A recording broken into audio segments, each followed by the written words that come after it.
Hello friends, स्वागत है आपका आपके अपने यूट्यूब चैनल AB स्टडी में। आज हम आप लोगों के लिए लेकर आए हैं कोशिका विज्ञान से रिलेटेड क्वेश्चंस जो आप लोगों के सभी कॉम्पिटिटिव एग्जाम्स में बहुत ज़्यादा यूजफुल होने वाले हैं। इसी तरह के वीडियोज़ के लिए आप हमारे चैनल को अभी सब्सक्राइब कर लें और बेल आइकन को प्रेस कर लें।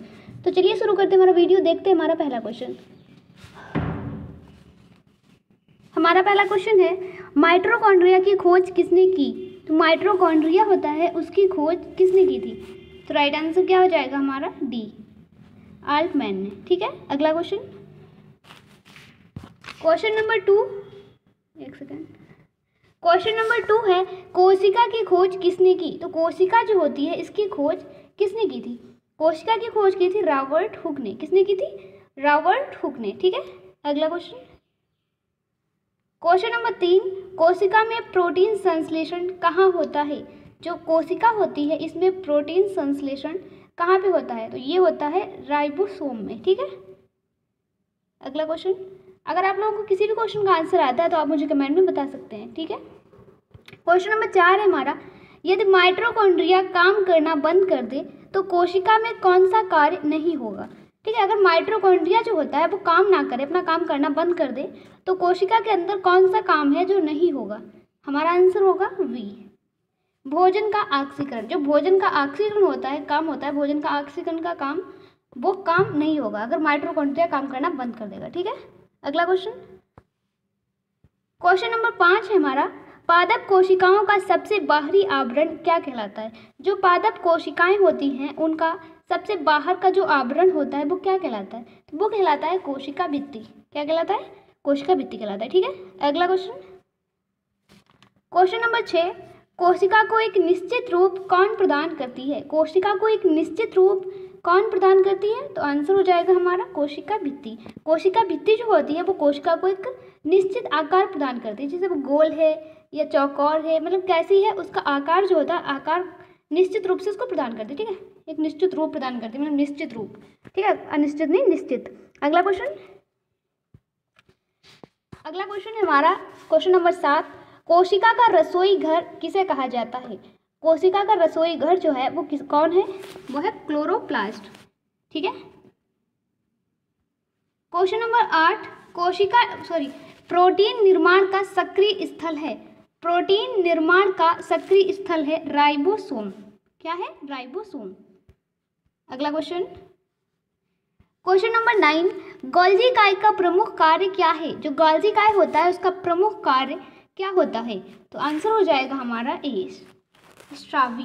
ठीक है, अगला क्वेश्चन, क्वेश्चन नंबर 10, कोशिकीय श्वसन का सक्रिय स्थल है। जो कोशिकीय श्वसन होता है इसका सक्रिय स्थल है, क्या है?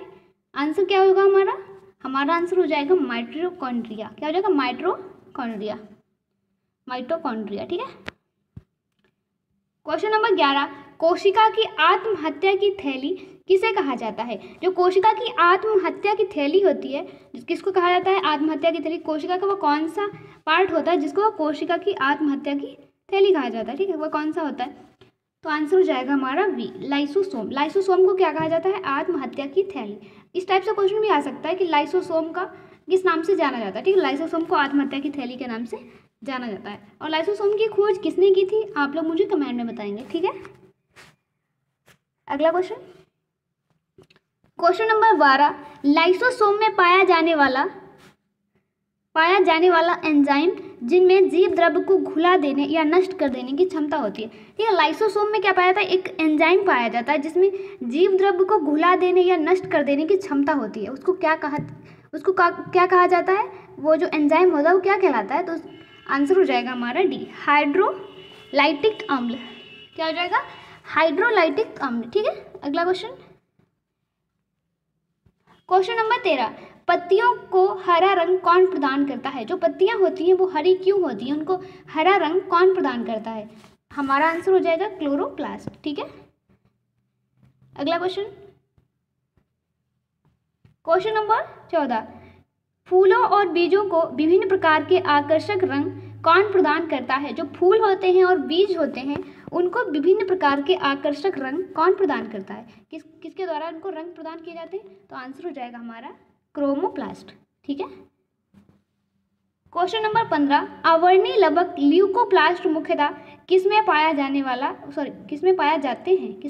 जाते हैं? जो आवर्णी लवक होते हैं, ल्यूकोप्लास्ट होते हैं, वो मुख्यतः किसमें पाए जाते हैं? तो वो पाए जाते हैं जड़ों की कोशिकाओं में। किसमें पाए जाते हैं? जड़ों की कोशिकाओं में पाए जाते हैं आवर्णी लवक। ठीक है, अगला क्वेश्चन, क्वेश्चन नंबर 16, 80% से अधिक कोशिका में पाया जाने वाला पदार्थ है। 80 से ज़्यादा पाया जाना मतलब 80% से अधिक कोशिका में पाया जाने वाला पदार्थ है। कौन सा पदार्थ है जो 80% से ज़्यादा पाया जाता है? तो आंसर हो जाएगा हमारा जल। क्या हो जाएगा? जल हो जाएगा। ठीक है, क्वेश्चन नंबर 17 है हमारा, निम्नलिखित में से कौन सा कोशिका अंगक मुख्य रूप से पाचक एंजाइमों के संग्रहकार की तरह कार्य करता है? तो आंसर हो जाएगा ए, लाइसोसोम। क्वेश्चन नंबर 18, कोशिका का जीवित अंश जीव द्रव्य कहलाता है। कोशिका का जो जीवित अंश है वो क्या कहलाता है? जीव द्रव्य कहलाता है। ठीक है, और यह बना किससे होता है? तो हमारा आंसर हो जाएगा डी, कोशिका द्रव्य, केंद्रक द्रव्य और अन्य कोशिका अंगों से बना होता है। ठीक है, क्वेश्चन नंबर 19, जीव द्रव्य शब्द का प्रयोग सबसे पहले किसने किया था? जो जीव द्रव्य प्रोटोप्लाज्म होता है उसका प्रयोग सबसे पहले, उस शब्द का प्रयोग किसने किया था? तो किसने किया था? सबसे पहले किया था पुरकिंजे ने। किसने? पुरकिंजे। ठीक है, क्वेश्चन नंबर 20, डीएनए के द्विकुंडलित संरचना मॉडल किसने प्रतिपादित किया था? जो डीएनए का द्विकुंडलित संरचना मॉडल होता है उसे किसने प्रतिपादित किया था? तो आंसर क्या हो जाएगा हमारा? ए, वाटसन एवं क्रिक ने। क्वेश्चन नंबर 21 है हमारा, न्यूक्लियस केंद्रक की खोज सर्वप्रथम किसने की थी? जो न्यूक्लियस केंद्रक होता है उसकी खोज सबसे पहले किसने की थी? तो उसकी खोज की थी ब्राउन ने। किसने की थी? ब्राउन ने। ठीक है, क्वेश्चन नंबर 22, कोशिका की क्रियात्मक गतिविधियां किसके द्वारा नियंत्रित होती हैं? जो कोशिका की क्रियात्मक गतिविधियां होती हैं वो किसके द्वारा नियंत्रित होती हैं? तो आंसर क्या हो जाएगा हमारा आंसर हो जाएगा केंद्रक। ठीक है, अगला क्वेश्चन नंबर 23, निम्नलिखित में से किस कोशिका अंगक से लाइसोसोम बनता है? वह कौन सा कोशिका का अंग है जिसके द्वारा लाइसोसोम बनता है? तो आंसर क्या हो जाएगा हमारा? गोल्जी काय। ठीक है, अगला क्वेश्चन नंबर 24, न्यूक्लियस के बाहर डीएनए कहाँ मिलता है? जो न्यूक्लियस होता है उसके बाहर डीएनए कहाँ पर मिलता है? ठीक है, कहाँ मिलता है? आंसर हो जाएगा हमारा वी, माइटोकॉन्ड्रिया। जो न्यूक्लियस होता है उसके बाहर डीएनए माइटोकॉन्ड्रिया में मिलता है। ठीक है, अगला क्वेश्चन नंबर 25, निम्नलिखित में से कौन सा वह कोशिका अंग है जो प्रोकैरियोटिक कोशिकाओं में नहीं पाया जाता है?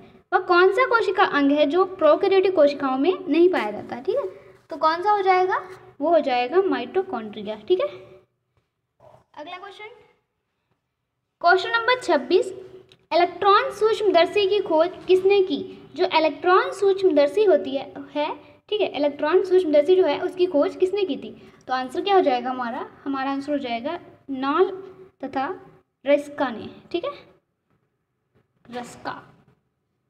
क्वेश्चन नंबर 27, सबसे छोटी कोशिका कौन सी है? सबसे छोटी जो कोशिका होती है, सबसे छोटी, वो कौन सी है? ठीक है, तो हमारा आंसर क्या हो जाएगा? ए, माइकोप्लाज्म। क्या हो जाएगा? माइकोप्लाज्म। क्वेश्चन नंबर 28, कोशिकी व आणविक जीव विज्ञान केंद्र कहाँ स्थित है? जो कोशिकी और आणविक जीव विज्ञान केंद्र है वो कहाँ पर स्थित है? तो कहाँ पे स्थित है? ये हैदराबाद में। ठीक है, हमारा आंसर हो जाएगा सी। अगला क्वेश्चन नंबर 29, कोशिका भित्ति होती है कैसी होती है? तो वो होती है पारगम्य। ठीक है, अगला क्वेश्चन नंबर 30 है हमारा, निम्नलिखित कोशिका अंगकों में कौन सा एक अर्ध पारगम्य है? तो ये क्या हो जाएगा? कोशिका झिल्ली। ठीक है, क्वेश्चन नंबर 31, कोशिका का बिजली घर किसे कहा जाता है? कोशिका का बिजली घर कहा जाता है राइबोसोम को, माइटोकॉन्ड्रिया को। ठीक है, गलती हो गई मेरे से। क्वेश्चन नंबर जो 31 है इसका आंसर हो जाएगा बी, माइटोकॉन्ड्रिया जो है इसको कोशिका का बिजली घर कहा जाता है। ठीक है, ये आपका टेस्ट क्वेश्चन और आज का आखिरी क्वेश्चन। क्वेश्चन क्या है हमारा, कोशिका के अध्ययन के विज्ञान को, जो कोशिका का अध्ययन होता है जिसमें हम कोशिका के बारे में पढ़ाई करते हैं, अध्ययन करते हैं, जो वो विज्ञान होता है उसको क्या कहा जाता है। इसका जो भी राइट आंसर होगा आप हमें कमेंट में बताएंगे, और वीडियो अच्छा लगा तो लाइक करें, अपने फ्रेंड के साथ जरूर शेयर करें। चैनल पर पहली बार आए हैं तो अभी सब्सक्राइब कर लें। अगर आप लोगों को कोई भी PDF चाहिए तो आप हमारे टेलीग्राम चैनल को ज्वाइन कर लें। ठीक है, अगली वीडियो में मिलते हैं इसी तरह के क्वेश्चंस के साथ। तब तक के लिए बाय बाय।